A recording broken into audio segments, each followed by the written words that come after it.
I think it's just as important to be able to cross something off of your potential list of careers as it is to add something. Welcome to the Health Science Coach Podcast. My name is Drew Garner, and I'm a health science and physical education teacher. This is a podcast to help students, parents, and recent graduates learn about pathways into healthcare and sports medicine careers. These industry professionals lay out how their experiences have helped them get to where they are now. If you enjoy this content, please subscribe to the channel or download through your podcast player. Thanks again for spending some time with us today. Now let's dig in. Today we get the pleasure of meeting with Jessica Popescu. She is a Student Recruitment Coordinator at the Research College of Nursing. How are you doing today, Jessica? Doing well and happy to be here.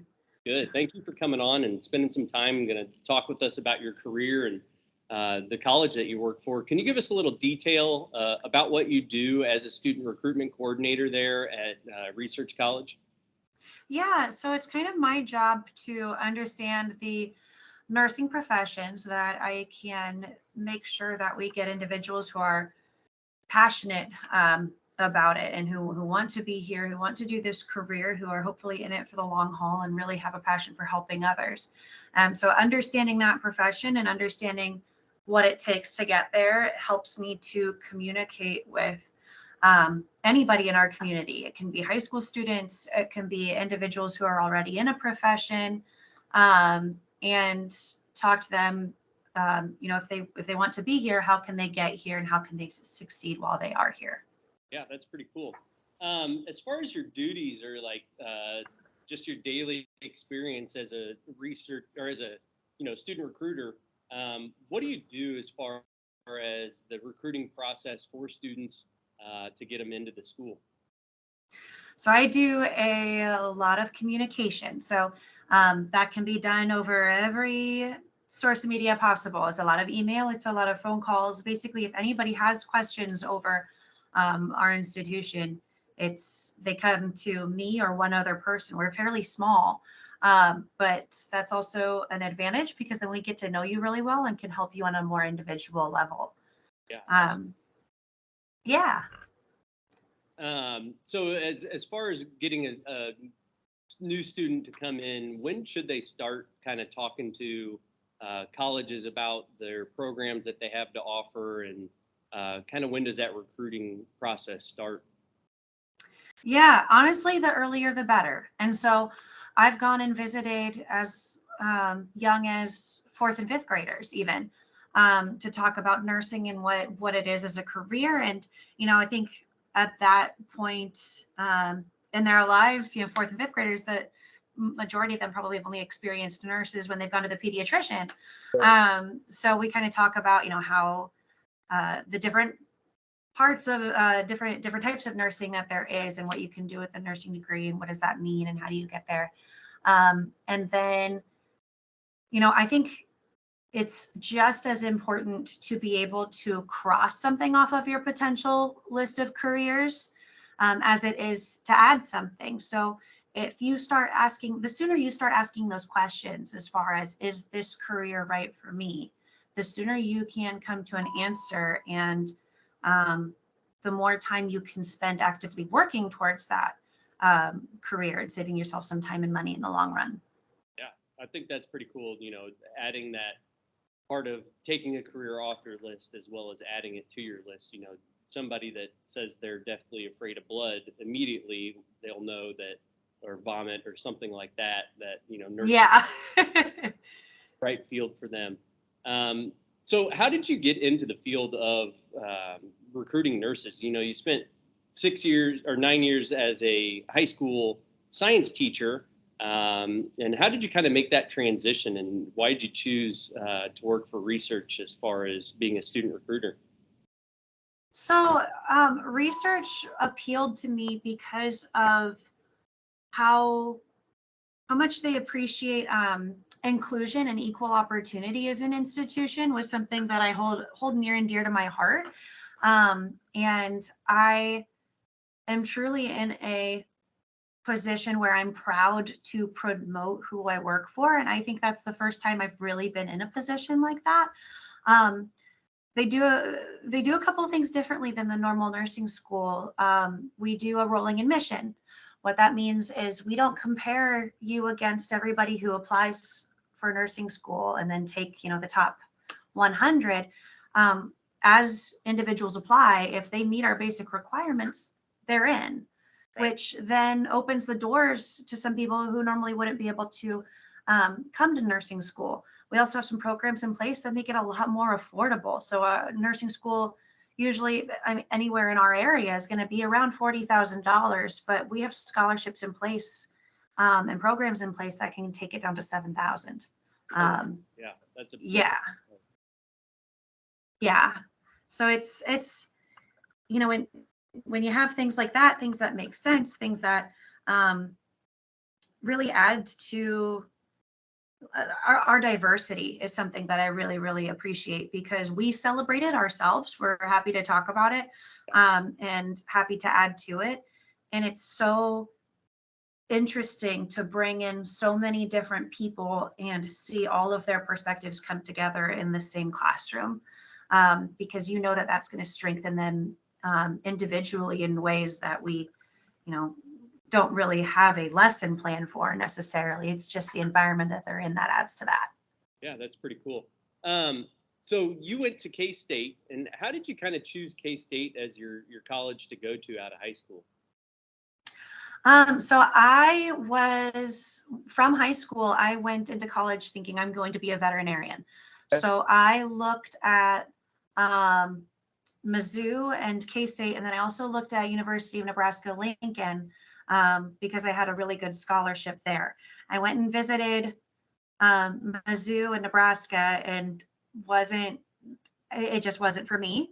And I went to K-State, and as soon as I stepped on campus, it was, this is where I need to go. It just clicked. And so, kind of fast forwarding to now, I talk to students a lot. If they're on the fence about it, not just coming to research, but if they're on the fence about nursing, I tell them, like, please come visit, come take a tour, and see what this is like, because that is the quickest way to figure out, can you see yourself here? Can you see yourself being here? Yeah, I completely agree with that. So now I'm kind of tying that connection of wanting to be a veterinarian, wanting to teach science classes, and then now working as, a student recruiter for a nursing school. I kind of see that tie-in kind of follow through. So you went to go be a veterinarian at K-State, thought that was the right career path for you. When did you kind of figure out, teaching science was more up your alley?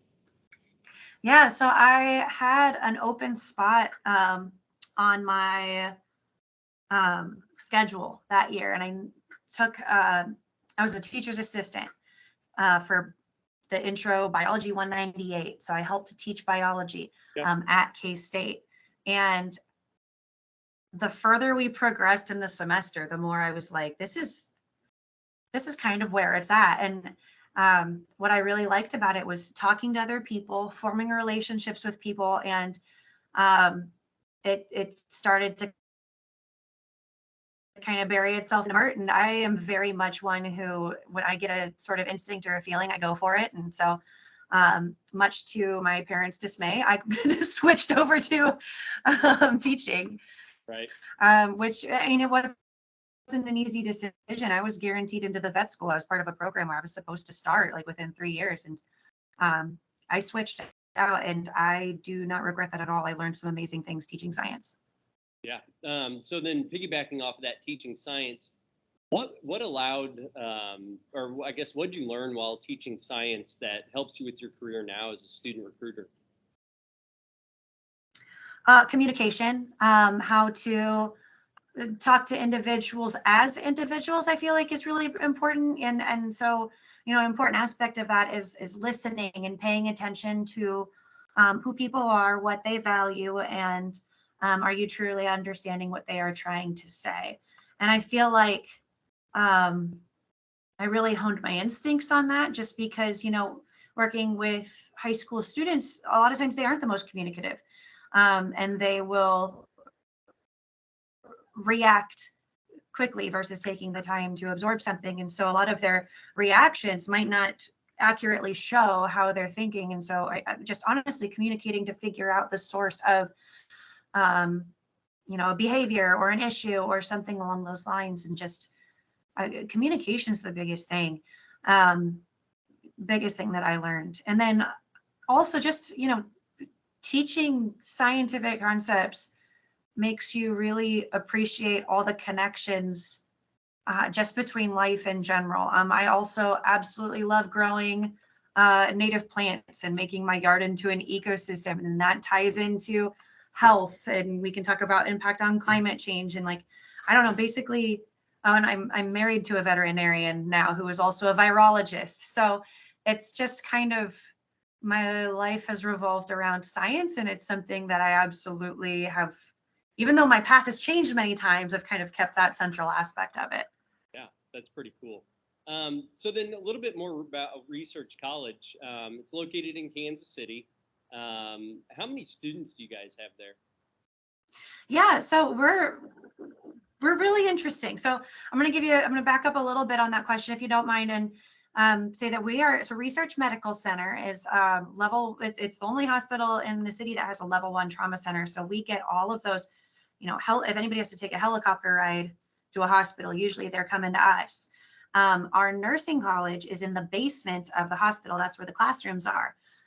We are fairly small for a college. And part of the reason for that is we are a transfer school. So students who transfer to us go and do their prerequisites somewhere else. As long as it's an accredited institution, they can go anywhere else, go complete those prerequisites for their freshman, sophomore year of college, and then come to us for junior and senior year. We also have a program in place where if you have a bachelor's degree and just kind of decide to do what I did and switch careers halfway through, we have a program in place for individuals like that as well. And it's only a 1-year program versus 2. Yeah, it's really nice. And so at the most that we have right now at one point of time it's around 300. Okay. When you start nursing school, you start with what they call a cohort, and you are with that group of, it's 96 individuals. If they can fill the class, it's 96, and you're with that group from start to graduation.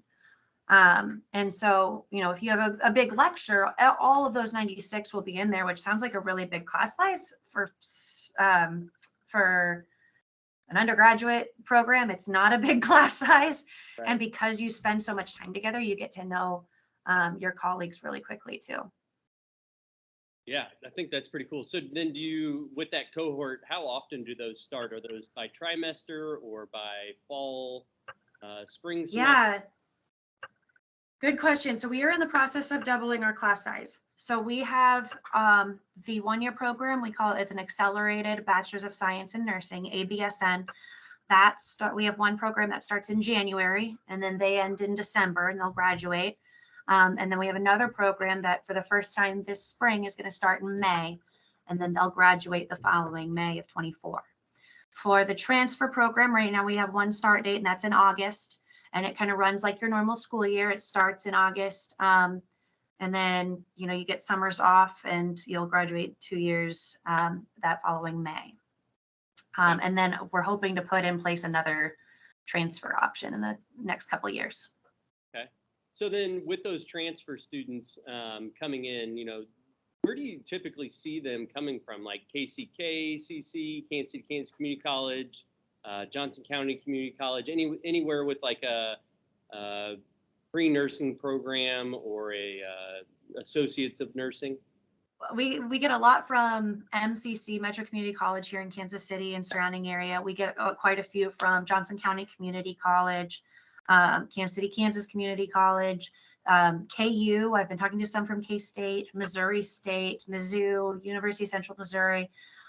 We really focus on, as far as recruitment goes, the surrounding area, probably as far west as Manhattan. And then as far east as, I would say, Columbia.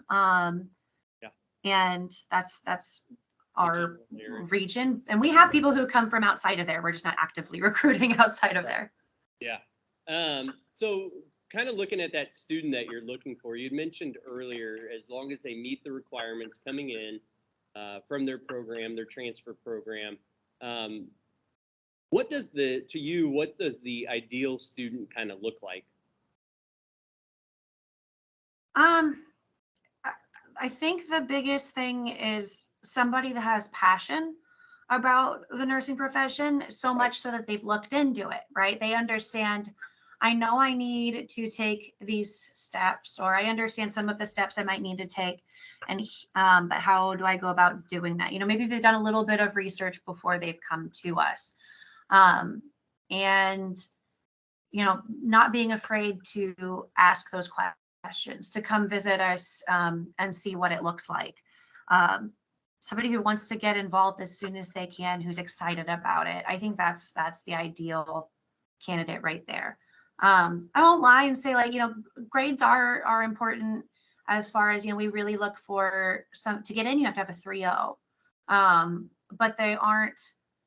Um, I would say, compared to other nursing schools, that's honestly a very low GPA requirement, Right.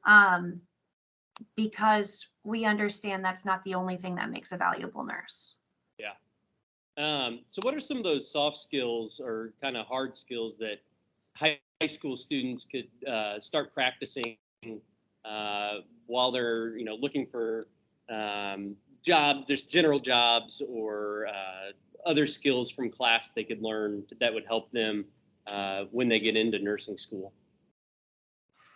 I think just, if you go to, first of all, going to college fairs, um, develops a lot of those skills. And I know a lot of school districts put those on, and it's for a good reason, because, going to those and going up to people and starting a conversation, it might be a little awkward, but it is such good practice, even for, I would look at that as really good practice for a job interview, Mm-hmm. essentially, because it's less stress than a job interview. But you're still in a professional environment and having to talk about yourself and what you want to do, and justify, why you're a good candidate for whatever opportunity there is. So that's a really good way to practice. Studying, understanding, especially like if you've never really had to study before, eventually you're going to, especially if you want to go into some sort of a healthcare field. I mean, those classes do um, have fairly hard concepts that are talked about, but then there's also a lot of connections that in body parts and anatomy that you got to just keep in your head at all times. I mean, it gets to be a lot, and you've got to know how to organize that information ahead of time. So working on those organizational skills sooner rather than later helps a lot. And kind of along those same lines, whenever you take, a standardized test, I'm thinking like practice ACT, pre-SAT, if you, have the opportunity to take ACT at school, um, anytime, even some state tests, or map testing, anything like that. Anytime you take one of those tests, even if you're not 100% invested on whatever it is it's, testing, I would look at that as a practice opportunity, for those tests that you take later on that really matter. I would say 9 out of 10 students that I have come to us say that they have test anxiety. And so, you know, understanding how you approach tests now, like what is your attitude like when you take a test now, Right. and adjusting that attitude while it's not too ingrained, and you still have, you have just not building that bad habit of, a test, this stinks. Yeah, I think that's a good thing for them to understand and know, because there are some tests that you have to take to pass nursing school and to get your license and to be a certified nurse. Um, as far as industry trends for nursing, I've spoken with somebody recently about the VR world of practicing and doing skills as far as nursing skills go. What kind of industry trends have you guys started to see for nursing schools, as well as research in particular? Um, so for the school, I would say we're not getting as many applicants as we want. We want people to apply. And we're seeing students having a harder time meeting our requirements, which honestly, like as mentioned earlier, our requirements aren't super strenuous. And so that's a little disheartening. And I think part of that results just from um, figuring out how to pick up things on an individual level, especially after pandemic took place and all that. Everybody's just kind of trying to pick up the pieces right now, and so we're seeing a little bit of that. Which we want nurses. We are really trying to get nurses, which is why we have that program that pays up to 90% tuition in place. We honestly don't really make a lot of money by having a nursing school, but we're not trying to make money. It's not a profit situation, right? We're not trying to make money. We're just trying to get nurses for our hospitals. Right. And so our need for nurses at the collegiate level is so great because is so much need for nurses in our hospitals right now in response to, we're still dealing with aftermath and continued COVID pandemic. And then, especially as flu and RSV is going around like crazy too, you can just see that the need is there. And unfortunately, what's happening is we're not meeting that need. And so our current nurses can experience burnout as a result of that because they're just having to work more than usual. And it's kind of a stressful situation for everybody. So we're really trying to up those numbers just to benefit overall healthcare, honestly. That's another thing, if you're looking to go into healthcare right now, you're gonna find a job. It's one of the best insurances out there is having some sort of training that allows you to work in the healthcare field. So, especially nursing. Yeah, absolutely. And that's one of the things I harp on in classes. If you're looking to get in healthcare, the next 10 years is going to be continued growth in almost every single field. And a lot of the people that are in healthcare currently, they'll be start thinking about retirement age and that kind of stuff and kind of get some new blood in there. So this next question is kind of a 4-part question. And we're going to look at it as a high school student, a college undergraduate, maybe like first, second year college student, and then a student getting ready to apply for their first job after graduating from a nurse, and then 3 to 6 months as employed as a nurse. So with that first scenario, advice for a college student or a high school student getting ready to think about applying for nursing school or thinking that, they're a sophomore, junior, and they're wanting to get into nursing. What advice would you have for that high school student currently? Talk to your counselor about what opportunities are in your area to get you exposed to that field. So, for example, we have a camp for sophomores and juniors called Explore Archon, and it's happening this year. It's going to happen at the end of June and end of July for 3 days apiece. So there's kind of 2 options there. And at this camp, you do a lot of hands-on activities, talk to a bunch of different individuals in the nursing field. And for 1 whole day, you get to shadow a nurse. We had 2 students who did this last year who got to see a live birth. We had 1 student who was able to be in the OR during an open heart surgery. So, getting exposed to that environment it's super important because once again, I'm going to take you back to the beginning of the conversation. You figure out really quickly, is this something I want to do? Right.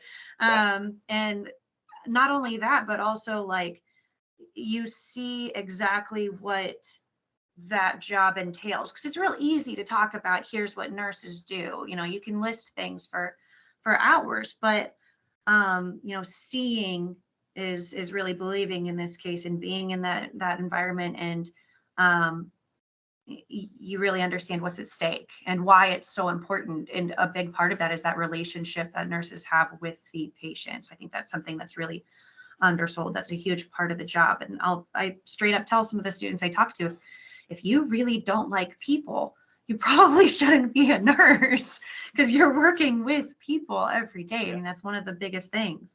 That is the biggest thing. Yeah, that is a very recurring theme when I talk to healthcare people about stuff that they think that is something that, if you don't like people, healthcare's probably not the right thing for you. But there are a lot of jobs out there that don't actually require that as a part of being in healthcare as well. So just kind of like you said, Absolutely. seeing which aspect of the healthcare career field is right for you. Yeah, and I'm going to tack on at the end of that too. So I'm very much a people person. I love interacting with people. My husband does not like people. he's a nice guy and everything, but he doesn't actively go. He's very much introverted, and he is a big research person. He does a lot of research. If you really like the science but aren't a big fan of the people interaction, look at research laboratory science, because those jobs are so needed and they're not very well advertised. Right. So let's look at maybe a college sophomore. They're taking classes to get their associates or those basic classes out of the way, to wanting to apply to nursing program. What advice do you have for that student? Go tour like different nursing schools. I believe it or not, we have some individuals who apply who've never been on campus before or seen us. So we always encourage, like, please come and look at it. Make sure that you want to be here. We want you to want to be here.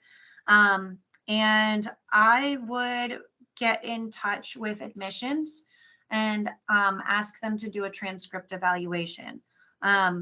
We do those all the time, and it's extremely helpful because sometimes classes that you think might cover a prerequisite don't.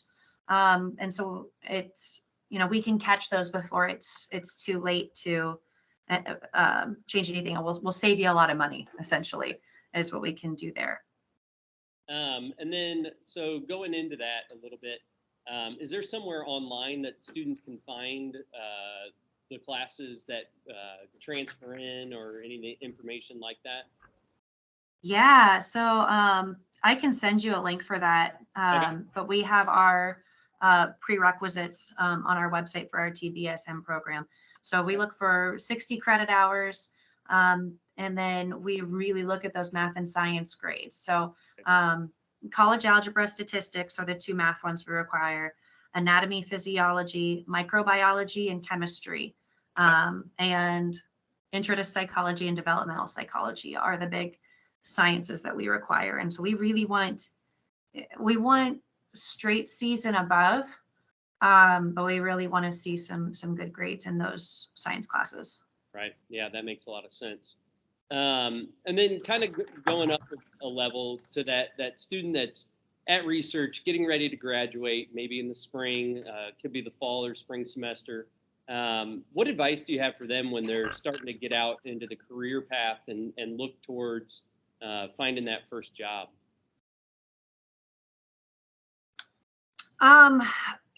If you do a lot of work on the front end, it's going to be a lot less work later on.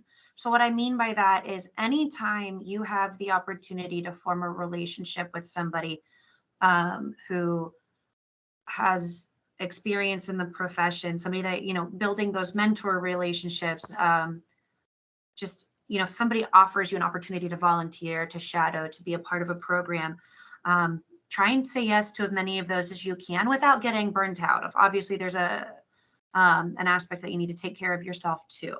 But if you have the time and energy and can take a hold of those opportunities, those relationships are usually what lead to some of the best careers later on.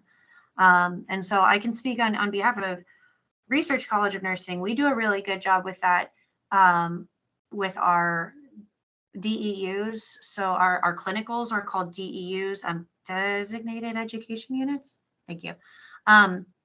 And so those are really special because you are spending time with one nurse for an entire shift, and you get to form a relationship with this nurse, and forming that relationship could guarantee you a job later on if they can speak on your behalf, right? If you do a good job with them.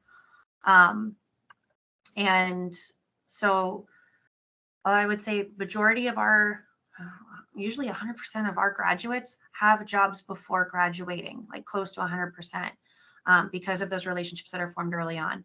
We have a program or a class that you take at the very, very end of nursing school that's called their capstone course. I would compare it to student teaching for teachers. It's like that for nursing. And a lot of our students end up doing their capstone course wherever their new job is going to be. So they even have their job lined up before they start their capstone.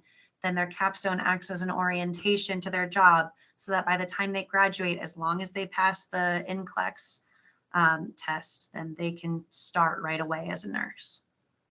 That's good. It's really neat how much the nursing profession makes sense in that aspect, at least here at this institution. And then advice for somebody that's 3 to 6 months in as a nurse, they're at their facility that they're working at, full-time or part-time job. What advice would you have for them as far as things that they should be trying to pick up on for their growing themselves in the profession? So making sure you're still taking time to take care of yourself, because it can be kind of a whirlwind first starting out. So understanding, like how can you really leave work at work? And then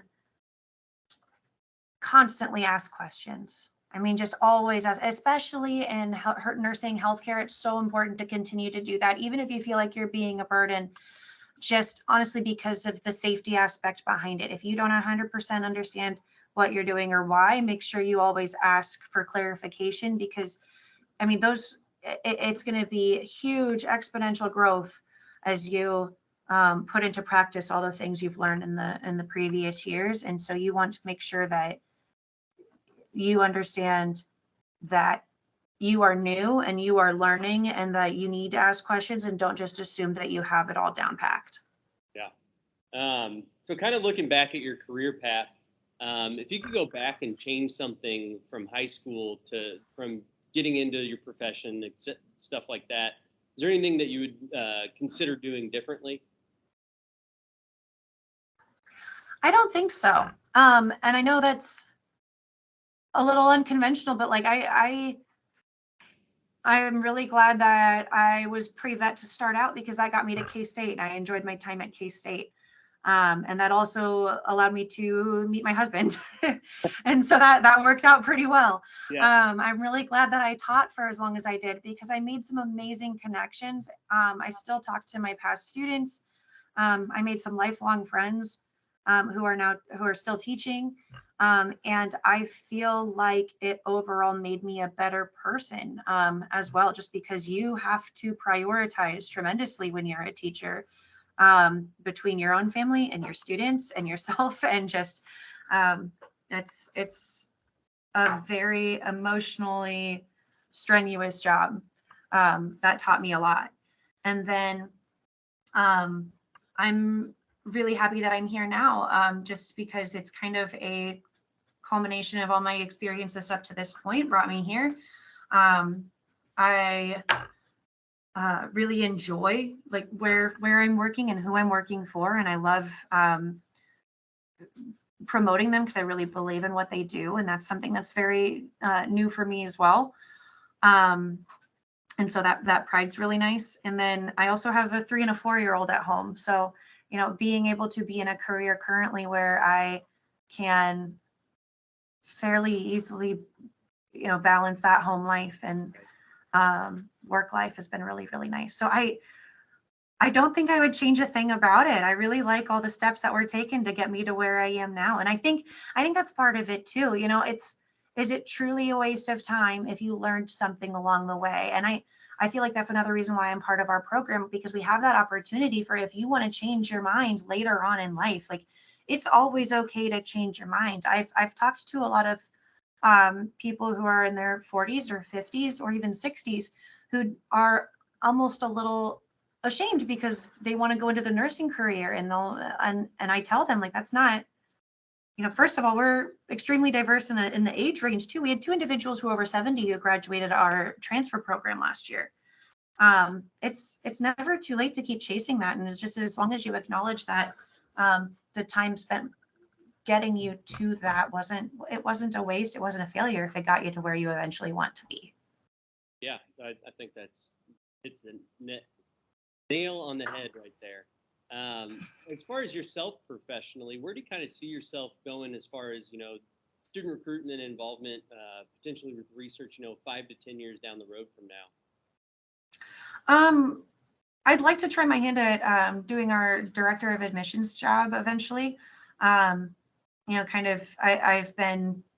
work most closely with them. And so just kind of continuing to understand more and more about the nursing program on an academic level and how to evaluate those who apply here and effectively communicate with those individuals on how to get here. I think, just getting to that level would be my current goal. And I haven't honestly thought too far ahead of that. I'm just kind of see where it takes me. Yeah, I like that. And I mean, especially with having little kids at home, I have some myself. Kind of playing that day by day, week by week game with them as well. So exactly. I completely understand where you are with that. Do you have any books or maybe like article recommendations that somebody that's thinking about getting into nursing could check out or read to help them kind of figure out if that's something for them? Yeah. So first of all, I'd be a little bit careful because with like general social media, because a lot of I'm thinking TikTok specifically. It's a lot of what you're going to find on there is how hard it is being a nurse and how hard nursing school is. And it is hard, but I don't think that should take away from how ultimately rewarding it is as well. So I would try really hard not to get caught up in the potential negativity that you can find there. And I would always know too that, and I encourage this in our students as well, if you are really unhappy with the situation, make sure you aren't just complaining about it to complain. If you are really unhappy about it, take some steps to change it. And so I would be careful with that. That's the first thing. As far as books, so I still love, and I taught it every year that I taught, The Hot Zone. I loved that book and The Ghost Map. Both of those are kind of more microbiology related. The Hot Zone is about Ebola. The Ghost Map is about cholera and Jon Snow determining the source. They are both super interesting, especially if you have no experience really with microbiology. They'd be a really immersive way to start that experience. I would say that the both of those kind of are what got me really excited about microbiology. And then Brain on Fire. It's a movie on Netflix, but I'm going to be one of those people that says the book is better than the movie. It talks about how a girl starts having symptoms that turns into her being catatonic, and they can't figure it out why. And she turns out to have a very unconventional disease that a doctor discovered because he took the time to get to know and listen to both her and her family. And so the patient interaction there is really important, aside from all the really interesting connections between the brain and her symptoms that they talk about. And then the last one, and this one I just read within the last year, Beautiful Boy. It's probably not for a very young audience, but the high schoolers I taught last year, they were able to read it as part of a book club. And it's from the perspective of a dad. It's a true story about a dad whose son gets addicted to methamphetamine. And the reason I am advocating for that one is just because you need to remember that if you're going into not just nursing, but healthcare in general, you don't get to pick who you work with. And everybody you work with is human and needs to be treated as such. regardless of where they're coming from, who they are, and their backstory. I mean, you need to make sure to see people as people. And that's something I cannot emphasize enough. And I think that's something that our college does a very good job of advocating for. Yeah, I think all of those are really good examples of in different areas that students could check out to see if they're interested in that. Lastly, do you have a mantra or quote that you kind of like to live your life by, and it's kind of explain how it's relative? Yeah, I think I'm going to go with trust your instincts. You know, if you, those gut feelings, learning to, following those gut feelings is ultimately learning how to trust yourself, which I feel like is a very important step towards being a more confident individual in the first place. And then honestly, if something doesn't go correctly or doesn't go right after trusting those instincts, learning to forgive yourself following that is also really important. So honestly, just take the time to learn who you are and not who others perceive you as, but learn who you are, and following through with that person, I would say, is extremely important, especially it's so hard to do that as a middle and high schooler. I don't think I honestly started living by that mantra until the last maybe 6 years. So, you know, if the sooner you can do that, the better. The sooner you can learn who you are, because then everybody can kind of learn how awesome you are as well. Yeah, I think that's really cool. And, you know, like you said, it's kind of hard for middle school, high school age kids to kind of be that way because they have a lot of, you know, peer involvement that they're trying to fit in with groups and have friends and that kind of stuff. But the more you're able to live with that of, you know, who you are and what you like, faster you'll be able to kind of learn who you are and what you do like. Exactly. Yeah. And then somebody that's interested in getting in contact with you, is there any social media or emails or the school's website that you'd like to share? Yes. So if you go to our website, researchcollege.edu, we have a tab that's just, it's called admissions. And if you click underneath that, there's a button for visit. And that is where you can sign up to take a tour with us. You can sign up for, we have monthly informational sessions over our programs. You can schedule a one-on-one appointment if you want to go over transcripts with us.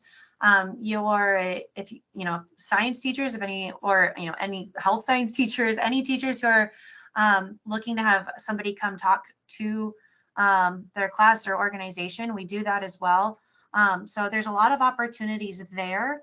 I am more than willing to give my information as far as my work contact information, and I can give that to you, Drew, if you don't mind, and you can display that how you see fit. Okay. And then, you know, that's relevant to me. I don't think high schoolers have a LinkedIn, but I do have that as well, which I know you found me on there. Yep, that's perfect. Well, thank you so much for spending this time with us and teaching us about Research College of Nursing and sharing your information about your career and everything that you do there. Yeah, not a problem. I'm so happy to have this conversation. So thank you so much for the invitation. If you've made it this far into the episode, I want to thank you again for watching. Please subscribe, share, and comment below with any questions or comments you may have. If you're interested in more information about other professions within healthcare careers, please visit healthsciencecoach.com and talk to your school counselor or academic advisor. As always, stay happy, healthy, and live life with passion.